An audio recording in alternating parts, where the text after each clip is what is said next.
Hello and welcome to Bry's Book and Film. The film I'm going to talk about today is the 1996 classic Trainspotting. The film was directed by Danny Boyle, and the novel upon which it's based was written by Irvine Welsh. I hope I've pronounced that properly.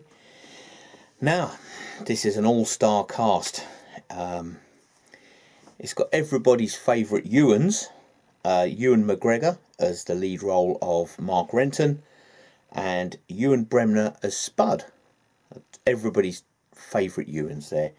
Jonny Lee Miller plays Sick Boy, and Robert Carlyle, another win, plays Francis Franco Begbie, the lunatic, the utter lunatic. Kevin McKidd plays Tommy, and Kelly Macdonald follows up playing the role of Diane. Diane is Mark Renton's sort of underage love interest, conquest, girlfriend. He meets her at a nightclub and goes back to her place, and they do what grown-ups do. Only in the morning Renton finds out that Diane is indeed a schoolgirl and about 14 years old, so not a win there. You don't see anything. It's not sort of crude or anything, but shot in 7.5 weeks. Yeah, 7.5 weeks on a very low budget, but it was the biggest grossing British film of 1996. So that tells you sort of what you need to know about this awesome film. They did it on a low budget and they turned out an absolute classic. Now, this film is about, you start off with Renton's Choose Life monologue. I've made notes, I've made extensive notes, so if I keep looking down or looking away, it's because I'm checking the notes. So you start off with Renton's Choose Life monologue: choose life, choose a house, choose a mortgage, choose a bank account, choose this, choose that, choose the other. And he's being chased by security guards through town because he's been shoplifting to feed his heroin addiction. And he ends up being hit by a car. Not hit by a car, but he ends up colliding with a car, and we then get introduced to the 5 sort of main characters, who are Renton, Sick Boy, Spud, Begbie, and Tommy. Tommy's not in it as much as the sort of 4 others, but he's in it nonetheless. And this is where we sort of get introduced to the characters, who they are, what they're like. We get introduced to the fact that Begbie is a complete lunatic, and we find out what they're into, what their addictions are. That sets the scene, that sort of sets the thing for going forward in the film. So there's a bit of chatter there,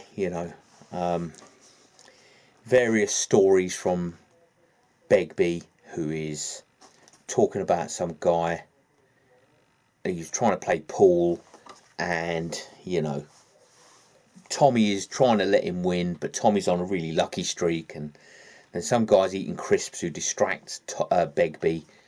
So Begbie then has to go and kick his head in and do him over for putting him off because he's torn the baize on the pool table, etc.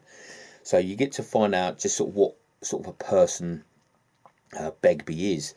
Robert Carlyle has said that he played Francis Begbie as a closeted gay man who was always sort of worried and anxious about being outed, because he's got this macho persona, this hard case persona, and he thinks that somehow if he is outed as gay, if he is even gay, it's meant to be ambiguous, then it makes no difference anyway, because if you're a lunatic, it doesn't matter whether you like boys, girls or both.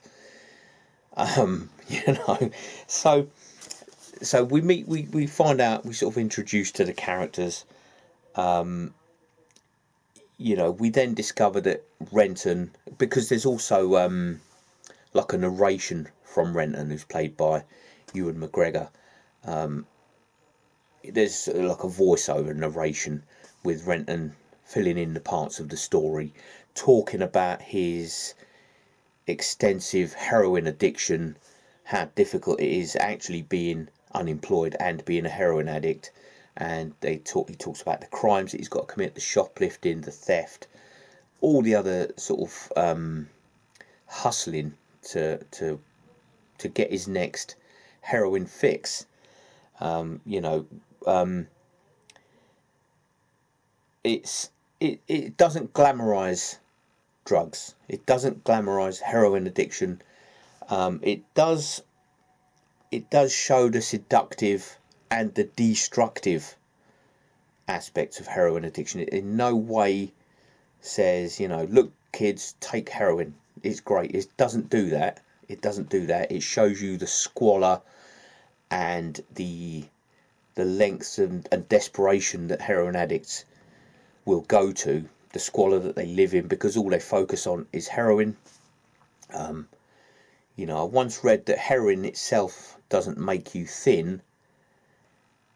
It's the going without food and other necessities just for heroin that will make you lose weight. Apparently, Ewan McGregor lost 26 pounds in body weight for this role. So that's how serious he takes his acting. So we're looking into the lengths that they will all go to, because Spud, Sick Boy, and Renton are heroin addicts. Begbie and Tommy are vehemently against heroin, and they let their feelings known. While they're round at a friend's flat or apartment, if you're in America, they're round this woman's flat, and she's got a baby Dawn. Now Renton says that he doesn't know who baby Dawn's father is until, because of neglect, dehydration and starvation, baby Dawn tragically dies.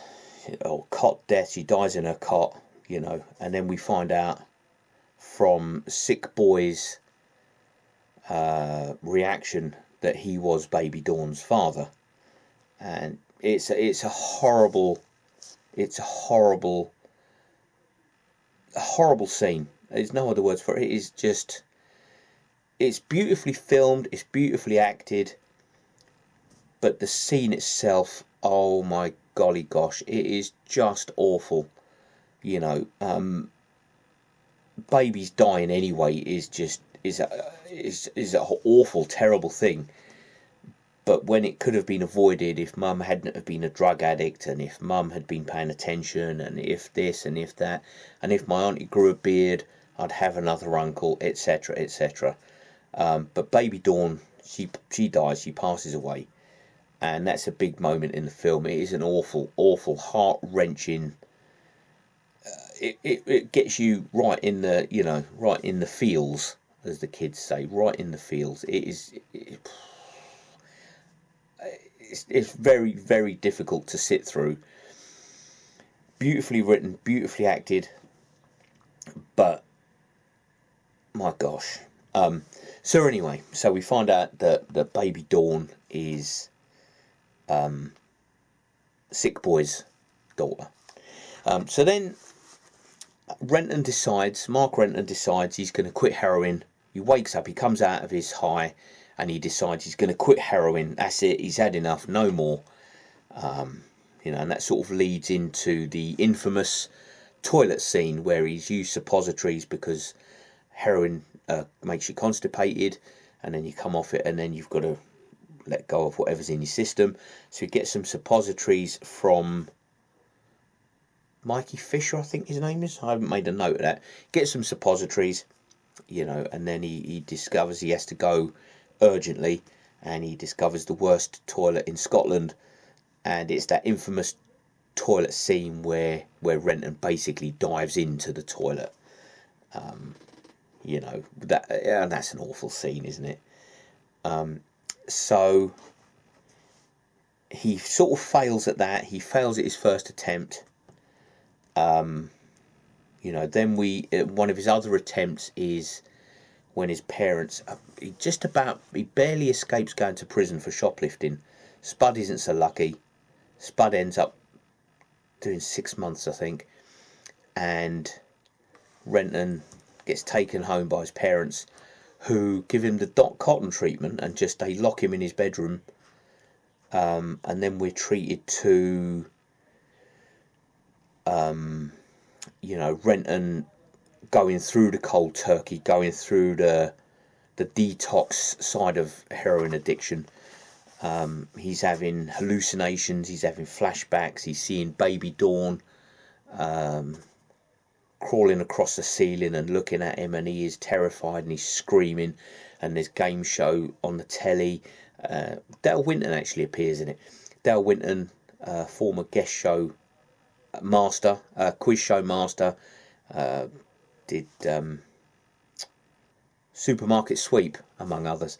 Anyway, so then he's got this image of Dale Winton, who's just, repeating and introducing, and it's just flashback, baby Dawn flashback, and he's screaming, and there's cartoons. It's all very surreal and it's all very cerebral, and Renton's going through the awful nightmare that is heroin detox. His parents are making him go cold turkey.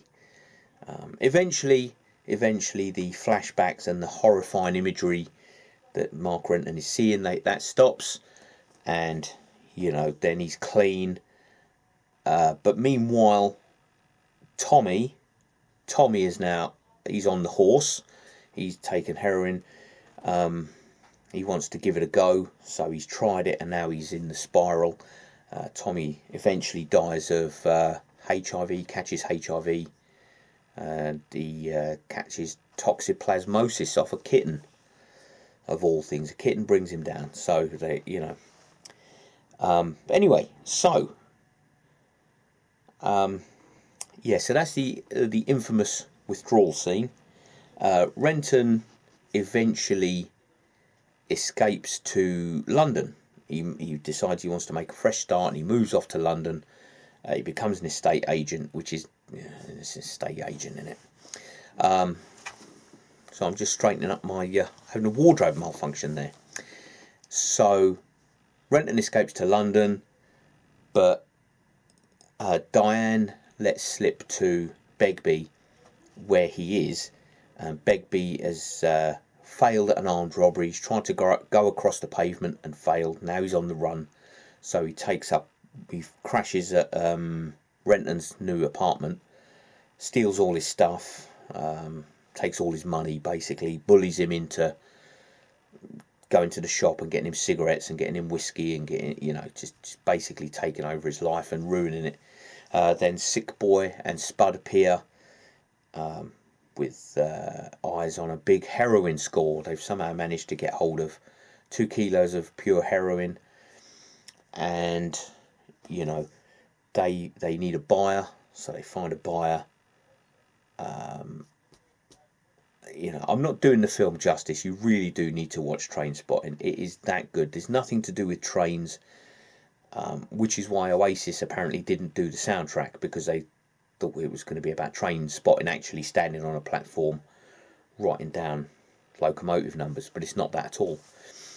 So anyway, so they do this big heroin score. They sell it to the drug dealer played by Keith Allen. They get $4,000 a pop. They're happy with that. They're chuffed with that. Then of course they're all looking at each other then suspiciously, because who's gonna stiff the other one? Somebody's gonna get stiffed. Who's gonna, no honour amongst thieves, I suppose. So the film ends with Renton. There's a couple of fights and a few people get beaten up and stuff during the film, but the film ends with Renton taking the hold all full of money away from a sleeping Begbie, and as he's leaving, Spud's sleeping on the floor. Well, he's lying on the floor, and he looks up, and he sees Renton, and they have a moment of looking at each other, and then Renton leaves. But he does the right thing. He leaves £4,000, Spud's share, in a locker in a train station, so Spud can have his money at least. It is a really, really good film. This film definitely, and I do mean definitely, will get a 5 hot cups of coffee. Five coffee cup rating. 5 hot cups of the best coffee you could lay your hands on. This is a top end film. It is that good. Do yourselves a favour. I've bought it on DVD. I've had it a long time on DVD. But it's definitely it's that good. It is that good a film. 5 hot coffee cups on the coffee cup rating. This is seriously that good a film. Trainspotting. There is a follow up. I believe it's called T2 Trainspotting. I've not seen that yet. I don't know if I want to. Maybe I should. But what more can you ask for out of a film? You've got Ewan McGregor, Jonny Lee Miller, Robert Carlyle, Ewen Bremner. Everybody's 2 favourite Ewans right there. And Ewen Bremner and Ewan McGregor have since been in Black Hawk Down, which is another top end film. Black Hawk Down. You should watch that as well. I'll do a review on Black Hawk Down. But yeah, so Trainspotting from 1996, directed by Danny Boyle, written by Irvine Welsh. Buy it on DVD, stream it on one of the millions of streaming apps that we've got now. But whatever you do, just watch it. You will not be disappointed. So, thank you very much for watching, and I'll catch you on the next one.